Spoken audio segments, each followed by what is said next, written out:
I truly believe that a true leader's heart should always resonate with the cries of his people without compromise. Coming up,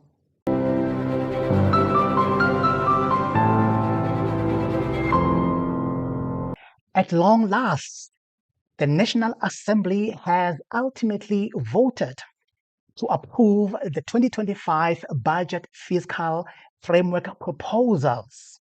194 members of parliament voted yes, and 182 members of parliament voted no or against the budget. Honourable members, the outcome of the division is as follows.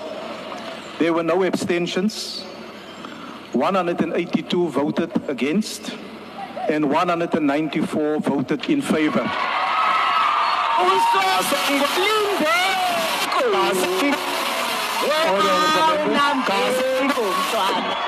Order, honourable members. The ANC plus two of its GNU partners, plus Rise Mzansi, Action SA, and BOSA, that's Musi Maimane, voted yes.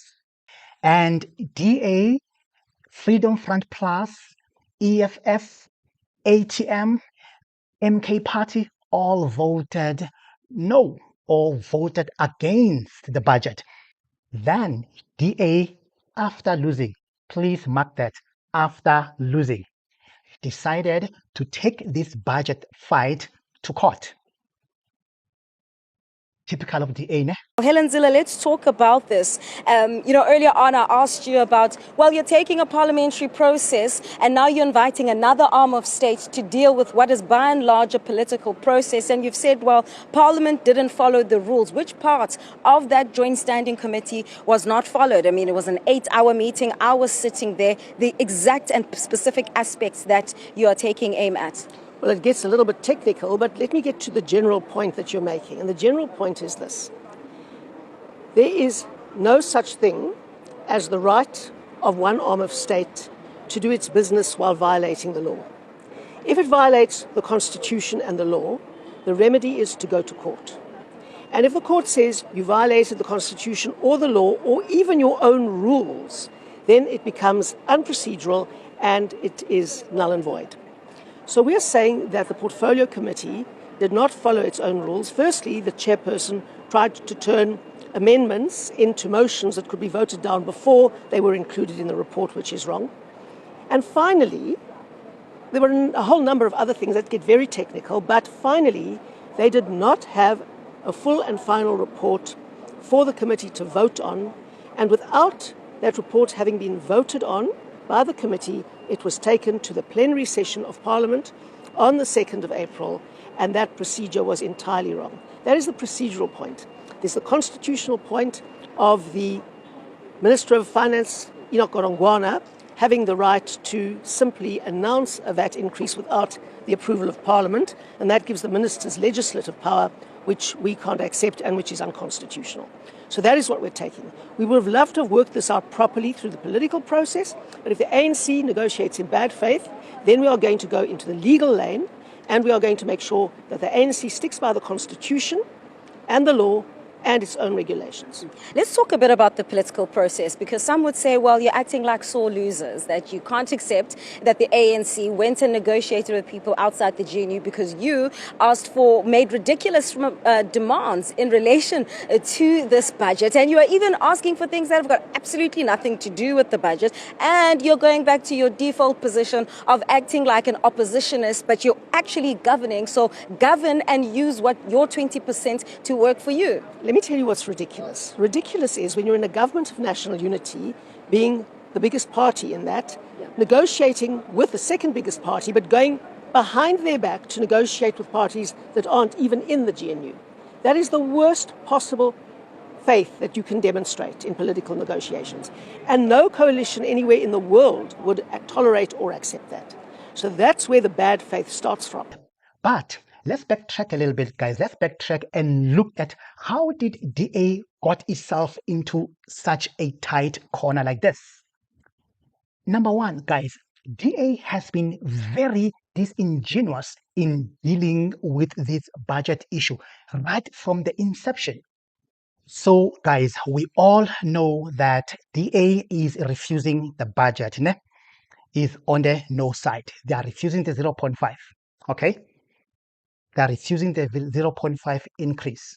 And the reason behind that is, so they say, the people of South Africa, the unemployed, poor people of South Africa, this 0.5 increase will be disastrous for the poor people of South Africa.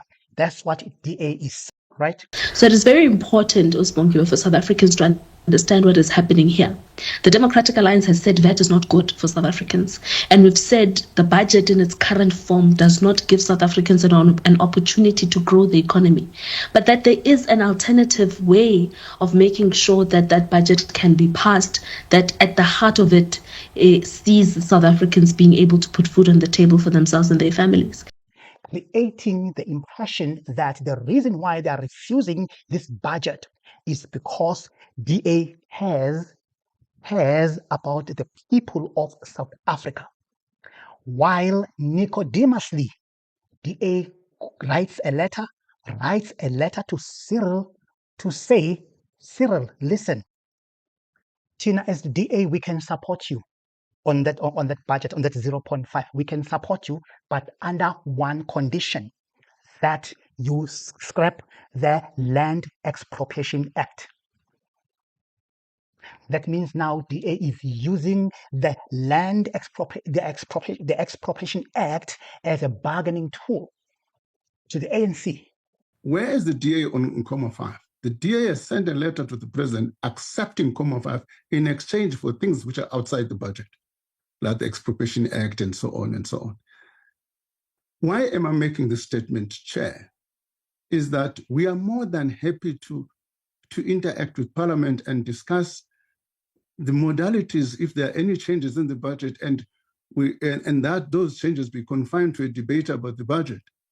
We accept that the Parliament has got authority to amend the budget, but we would plead that the matters be focused on how to make this budget efficient. And in this regard, we're approaching this thing with an open mind, and we'll accept your guidance in this regard. This means this whole thing about DA caring about the people of South Africa is a lie. It's all pure politics. It's not that the DA is refusing this 0.5 because it cares about the people of South Africa as it claims. It's all pure politics. And it's not only the land expropriation, guys. It's not only the Expropriation Act. It's Bella Bill. It's the NHS. It's all those things have got nothing to do with the budget. Then Cyril was like, I'm not budging. Then DA found itself in the corner that it is in right now. Vili, in that 13-page document, does the DA state anything about the Expropriation Act as a tool to say, please change it the way it looks in its current form, and then we'll come and support your budget? Are you saying that if they relook at that you would be willing to, in and among other things? Are you saying a lot of other things? Let me read that to you. I've got it open in front of me. It says, the Expropriation Act to be amended to align processes and sequencing to ensure the appropriate court approves compensation before a notice to appropriate has been issued, and to replace references to null compensation with the constitutional formulation that says, in brackets, just and equitable compensation. That is to enhance investor confidence in this country, Masa.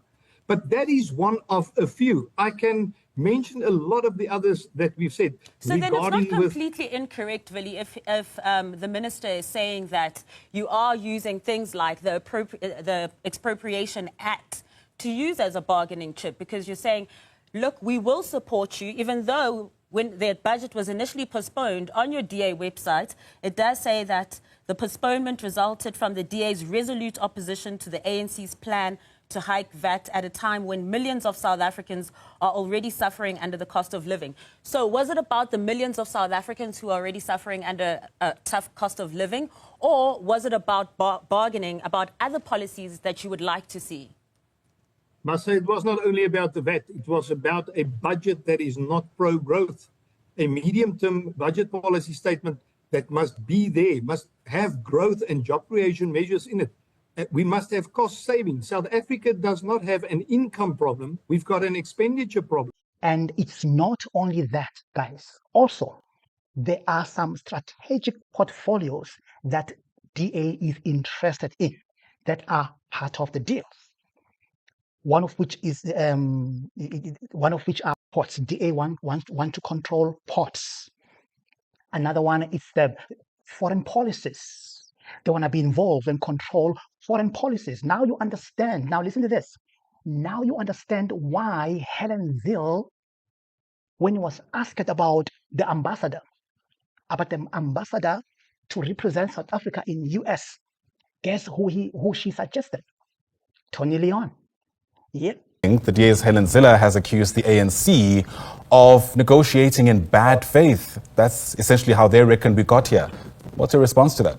The DA were discussing matters that do not fall within the remit of the budget, talking about policies, wanting some legislations, redress legislations reviewed, wanting the control of the ports and rails, particularly the ports, wanting a conversation about having a say in the design and construct of South Africa's foreign policy.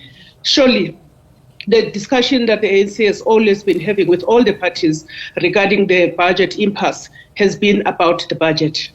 And of course, that was one of the bargaining tools to the ANC, controlling foreign policies and ports. Yep. Why, as a DA, are you so adamant for this particular part of the Expropriation Act to be modified? To enhance economical growth. If you talk about just and equitable compensation that can be determined by a court, every person in South Africa and out there in the wide world will see that they will still be protected. If you talk about a government official on any one of the three levels of government, where there is national, provincial, or local, having the say in determining the amount without a court having the last say, it is contra-economical growth. So what we've put on the table is extremely reasonable. We are a country that believes in our constitution. Our constitution talks about just and equitable compensation. Why change it? So if you think that the DA is refusing this budget increase or this 0.5 increase because they have poor people's best interest at heart, think twice about that. Think twice about that. What do you think? Let me hear your comment, your comment below, of course. And if you're coming for the first time, don't forget to like, share, and subscribe.